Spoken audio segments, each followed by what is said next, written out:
আনফাসেতে করহ জিকির আল্লাহু আল্লাহু,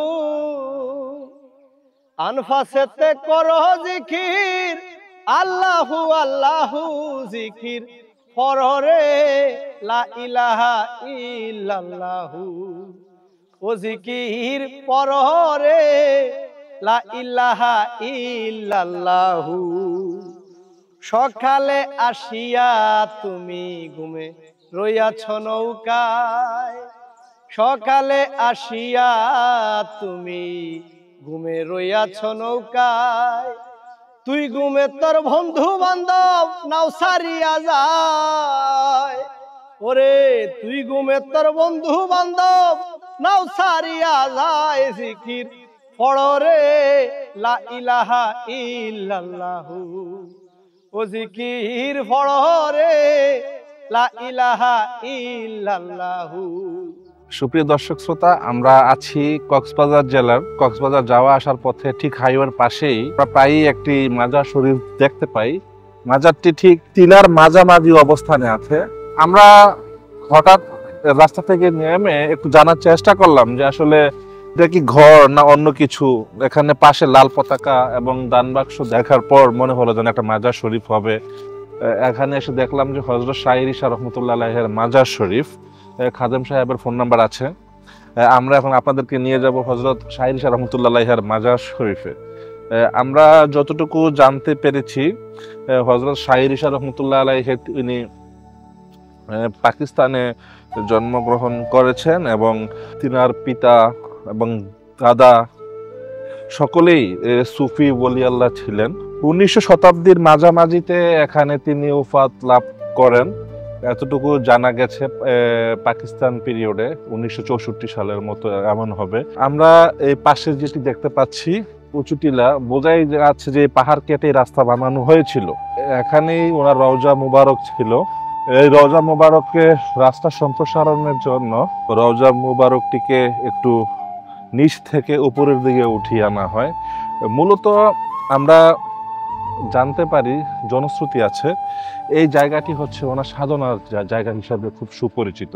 উনি এখানে বসেই ধ্যানে মগ্ন হতেন। উনি এখানেই সাধনা, রিয়াজত, যত মুশাহাদা, মুসলাকা সকল কিছুই আল্লাহর এই অলি বন্ধু এখানে থেকেই তিনি সাধনা করতেন। আমরা শুনতে পেয়েছি পাশেই অদূর নিকটবর্তী স্থানে নদীর মতো ছোড়া আছে। তো একটি জাহাজ যখন ডুবে যাচ্ছিল, উনি এখান থেকে বসে ওনার হাতের ইশারাতে জাহাজটিকে তিনি বাঁচিয়েছিলেন। তিনি হচ্ছে হযরত শাইর ঈসা রহমতুল্লাহ আলাইহি।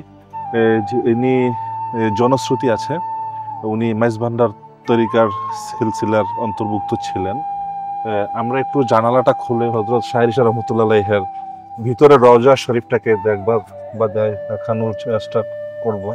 ও জিকির পররে লা ইলাহা ইল্লাল্লাহু, আনফাসেতে করহ জিকির আল্লাহু আল্লাহু, আনফাসেতে করহ জিকির আল্লাহু আল্লাহু, জিকির পররে লা ইলাহা ইল্লাল্লাহু। আপনারা দেখতে পাচ্ছেন দুটি বড় বড় গাছ এই মাজারটাকে ছায়া দিয়ে আছে এবং কি মাটিগুলোকে আঁকড়ে আছে যেন মাজারটির উপরে মাটি ভেঙে না পড়ে। সকল কিছুই খুব প্রাকৃতিক। আল্লাহর ওলি বন্ধুগণ ঝোপঝাড়, জঙ্গল, নদী, খালবিল, নির্জনতার জন্য পছন্দ করে থাকেন সাধনার জন্য। এটাই ওনার সেই সাধনার জায়গা, যে সাধনার জায়গাতেই উনি ওফাত লাভ করেন। পরবর্তীতে এখানেই ওনাকে শায়িত করা হয়। আল্লাহর ওলি বন্ধুগণ সারা বাংলার আনাচে কানাচে, পাহাড়ে পর্বতে, সাগরে সমুদ্রে, সকল জায়গাতে কোথাও না কোথাও আমরা আল্লাহর ওলি বন্ধুদেরকে পেয়ে থাকি, আমরা দেখে থাকি, আমরা জানার চেষ্টা করি এখানে বসে তিনি কি করতেন। এই পাহাড়ের ঠিক নিচেও না উপরেও না, মাঝামাঝি একটা জায়গাতে, পাহাড়ের মাঝামাঝি একটা জায়গাতে ওনার রওজা শরীফ আছে। অদ্ভুতভাবে লক্ষ্য করা যায় প্রাচীনতম একটি বৃহৎ গাছ আছে এবং ঠিক রওজার ওপাশে দুটো আছে। এই দুটো গাছ এবং একটি গাছ, তিনটি গাছের মাঝামাঝি রওজা শরীফটি। পাহাড় ভেঙে পড়ার সম্ভাবনা নেই, অথবা রওজা শরীফও ভেঙে পড়বার সম্ভাবনা নেই। প্রাকৃতিক ভাবেই আল্লাহ রাব্বুল আলামিনের দয়ার বদৌলতে আল্লাহর ওলি বন্ধুদেরকে প্রাকৃতিক ভাবেই প্রকৃতি সাপোর্ট দিয়ে থাকেন। আমরা যখন তাদের ইতিহাসগুলো জানার চেষ্টা করি, আমরা দেখতে পাই তারা কঠিন সাধনা করতেন। আল্লাহর প্রেমে তারা এতটাই মত্ত থাকতেন যে তারা সমাজ, সংসার, আত্মীয় স্বজন, সন্তান, পিতা, পুত্র সকল কিছু ফেলে দিয়ে তারা নির্জন জায়গাতে আল্লাহর সন্তুষ্টির জন্য, স্রষ্টার সন্তুষ্টির জন্য তারা একটা জায়গাতে নিমজ্জিত হতেন, সাধনা করতেন, কঠিন সাধনা করতেন, যতক্ষণ পর্যন্ত আল্লাহ সন্তুষ্ট না হয়। আল্লাহ সন্তুষ্ট হন, আল্লাহর বন্ধুদেরকে কবুল করে নেন এবং তারাও দায়িত্বপ্রাপ্ত হন। কোথায় গিয়ে তারা ধর্ম প্রচার করতে হবে, কোথায় গিয়ে কোন জায়গার দায়িত্ব নিতে হবে, তা আল্লাহর পক্ষ থেকেই নির্ধারণ হয়ে থাকে।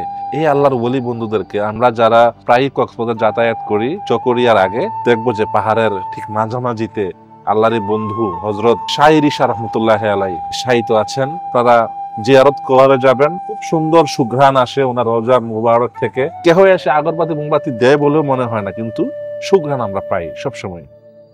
আদর্শ ব্যাপারী যারা নিজের জান বাঁচায়, ভবে আদর্শ ব্যাপারী যারা নিজের জান বাঁচায়, হারা জিতা সুবের বেলা কার প্রাণে কে চায়, ওরে হারা জিতা সুবের বেলায় কার প্রাণে কে চায়, জিকির কররে লা ইলাহা ইল্লাল্লাহু, ও জিকির ফড়রে লা ইলাহা ইল্লাল্লাহু। সান করে সাকরে মানে গৃহস্থের আদেশ, সান করে সাকরে মানে গৃহস্থের আদেশ। ভবে তুই তো মনিবের চাকর ভেবুলে বিদেশ, ওরে তুই তো মনিবের চাকর ভেবুলে বিদেশ, জিকির কররে লা ইলাহা ইল্লাল্লাহু।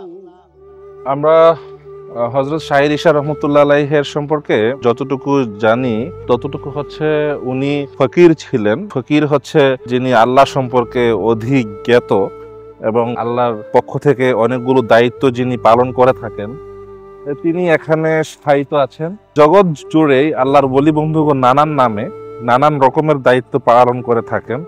বোঝাই যাচ্ছে এই সিঁড়িটি নতুন হয়েছে, আগে হয়তো বা মাটির রাস্তা দিয়ে ওটা হতো।